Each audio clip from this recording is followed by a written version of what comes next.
네, 시사 인터뷰 오늘 듣고 계신 시각 8시 7분 26초 지나고 있습니다. 김미남의 호남뉴스 김미남 전 청와대 행정관과 함께 하도록 하겠습니다. 안녕하십니까? 예, 반갑습니다. 김미남입니다. 네, 자 지난주부터 해서 오늘까지 주목해볼 호남 지역 뉴스를 선정해 오셨는데 어떤 것들이 있습니까? 예, 오늘은 소개할 뉴스를 총 6개를 선정했는데요. 올해 광주가 교통대란의 교통지역이 될 거라는 보도 내용입니다. 고물가 속에서도 광주의 착한 가격업소들이 눈길을 끌고 있다는 내용인데요. 네. 또 정부의 공공기관 2차 지방이전이 총선 이후로 또다시 미루어지면서 지자체가 허탈하다는 내용이 있습니다. 네. 또 광주 전남 지역의 대학 정시 모집 경쟁률이 2년 연속 전국 최하위권에 머물렀습니다. 또 이낙연 전 민주당 대표가 10일을 탈당했는데요. 신당 창당까지 선언했습니다. 그래서 광주 전남 정치권이 한 목소리로 비난했다는 내용인데요. 네. 네, 마지막으로 우리 지역과 좀 연관되는 내용이 있어서 전북 지역 뉴스를 넣어봤는데요. 네. 24시간 열려있는 무인 점퍼가 화재 예방에도 온종일 사각지대라는 보도입니다. 그래서 오늘도 역시 서민생활과 직결되는 경제하고요, 교통 문제하고 탈당과 신당 창당으로 인한 지역 정치권에 반응하고요, 지역 대학의 정시 모집 문제하고 해서 주민의 안전과 관련된 뉴스 6가지를 선정했습니다. 네. 자, 주요 뉴스 6가지를 좀 얘기 나눠보도록 하겠습니다. 자, 먼저 광주일보 유현재 기자 기사인데 타이틀은 올해 광주는 교통지옥. 이거는 어느 정도 예상을 하고 있었던 거 아닙니까? 일단 지하철 공사가 시작되면 기존 교통망 자체를 온전하게 놔둘 수는 없고 이제 같이 해야 되니까. 예, 그렇습니다. 예, 내용을 살펴보면요. 도시철도 공사를 극심한 교통 혼잡에 있는 광주인데요. 올해 또 고속도로 확장 공사에 대형 공사가 겹치면서 더욱 큰 교통 대란에 시달릴 것으로 전망했는데요. 하지만 광주시와 해당 자치구에서는 현재까지도 혼잡이 예상되는 공사 대상 지역이에요. 기초조사인 교통량 측정도 실시하지 않았고, 예, 그래서 일부 자치구가 발주한 교통 혼잡도로 개선 방향 용역 결과가 호남 고속도로 확장 공사가 시작되는 4월께나 나올 예정인데요. 대응책이 실효에도 의문이 제기되고 있는 상황입니다. 호남 고속도로 이쪽은 평상시에도 좀 많이 밀리고 예, 많이 밀리고 있죠. 예. 그래서 호남 고속도로 확장 공사는 오는 4월쯤 착공하는데요. 2029년까지 무려 60개월 동안 이어지는데요. 광주 IC에서 광산 IC 구간 총 11.2km 도로를 기존 왕복 4차로에서요 6차로로 확장하는 공사인데요. 총 사업비는 7,934억 원이 들어간다는 내용입니다. 그래서 착공 후 도로 조명 허가하고 또 교통전환 협의가 이루어지려면 실제 공사는 하반기에 시작될 전망인데요. 올해 하반기 그렇습니다. 시작하는데. 예, 공사가 시작되면 도시철도하고요. 고속도로 확장공사 구간이 겹치는 용봉 IC 구간하고요. 또 광산 IC 구간에서 교통 혼잡이 극심할 것으로 예상되고 있습니다. 네. 그래서 광주시 도심 지점별 교통량 통계에 따르면 지난 2022년 기준에 용봉 IC의 일일 평균 교통량이 16만 7,117대이고요.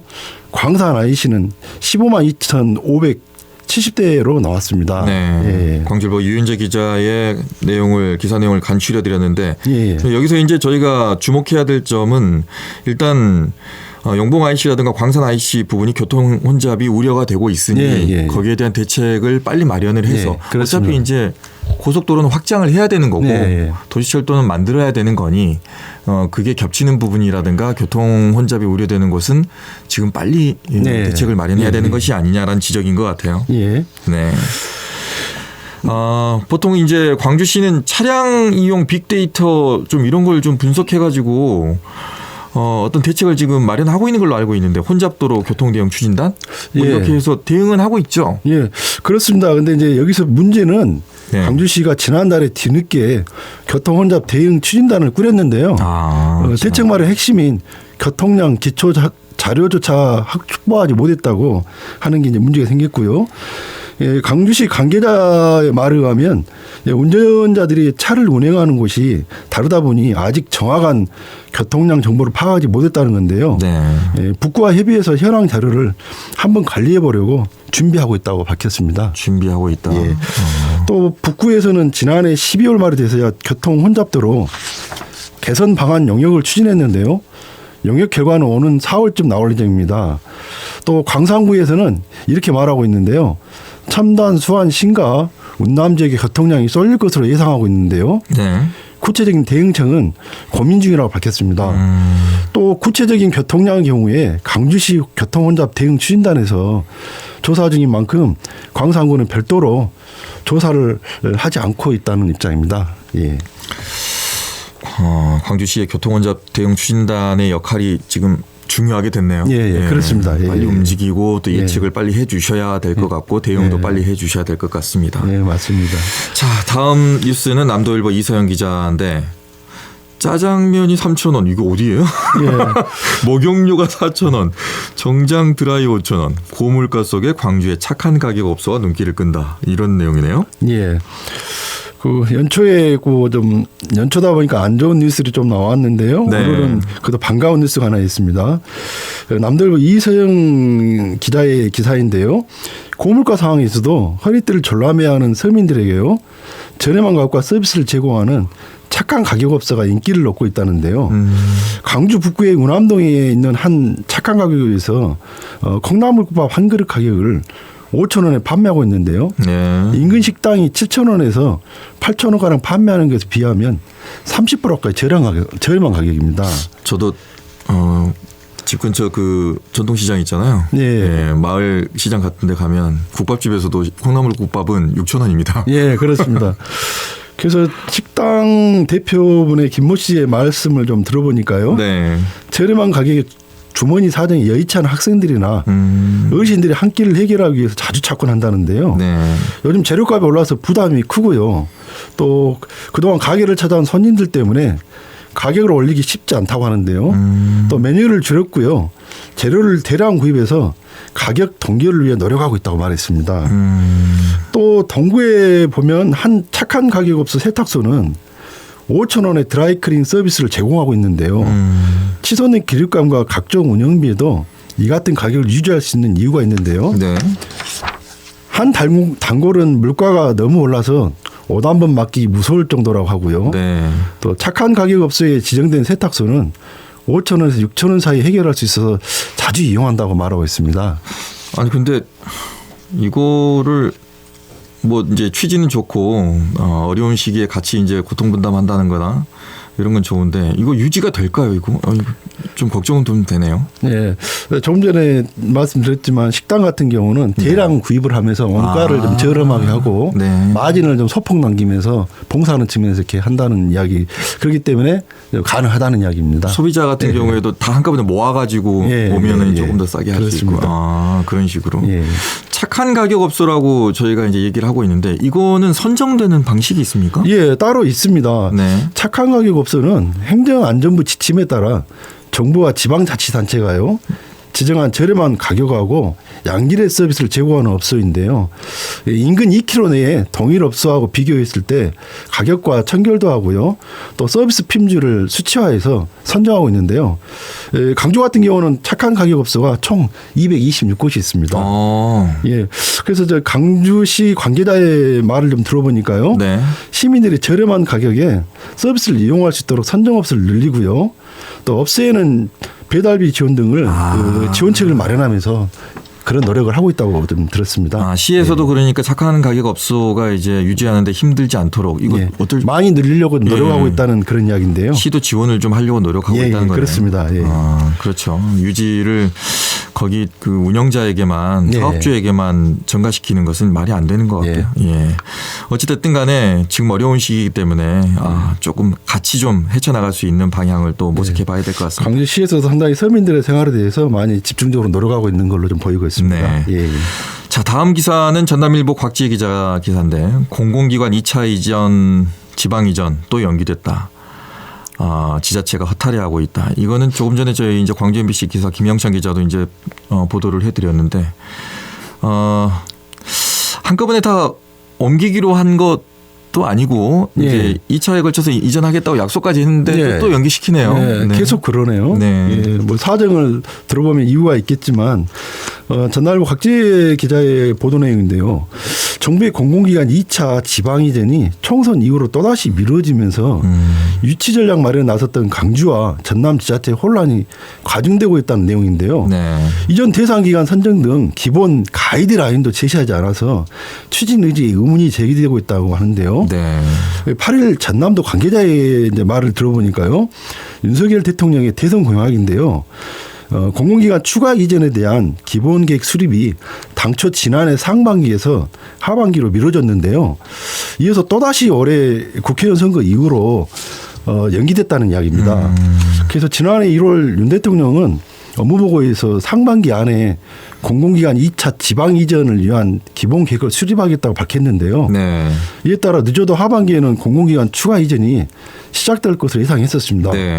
그런데 그래서 이제 강주시와 전남도가 발빠르게 유치 전략에 나섰는데요. 네. 정부는 총선 전에 공공기관 추가 이전이 추진되면은 지역 간 경쟁 과열이 심화되고 그런다는 이유로 좀 연기를 들었습니다. 핑계네요. 예, 아무래도 좀 합리적이지 않죠. 지난해 1월에 윤석열 대통령이 업무보고에서 상반기 안에 해서 하반기에는 어떻게든 시작하겠다고 했는데 그러면 이거는 약속을 못 지키게 되는 거 아닙니까? 네, 그렇죠. 그래서 민주당이나 뭐 지역에서 상당히 오해의 소지도 있고 그러는데요. 네.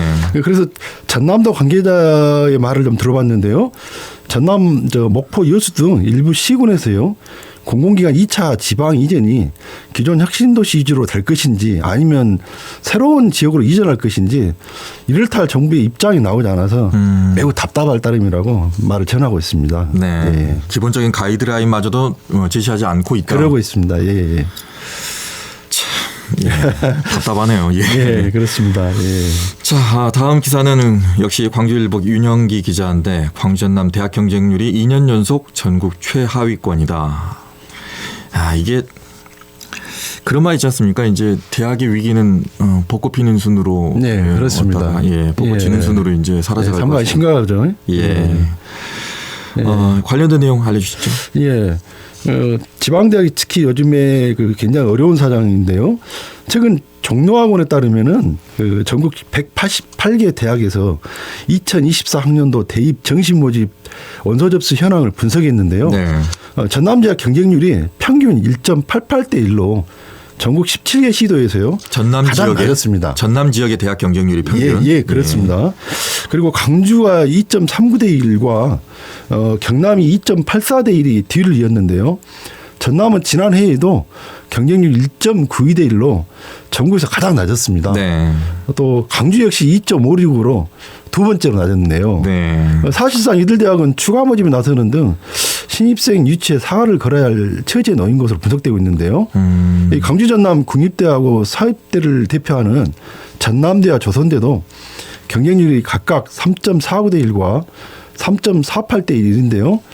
안심할 수 있는 상황이 아닙니다. 보통 이제 수험생들은 그렇게 생각을 한다고 합니다. 이제 학원가에서도 그렇고 경쟁률이 3대 1이 되지 않는 대학.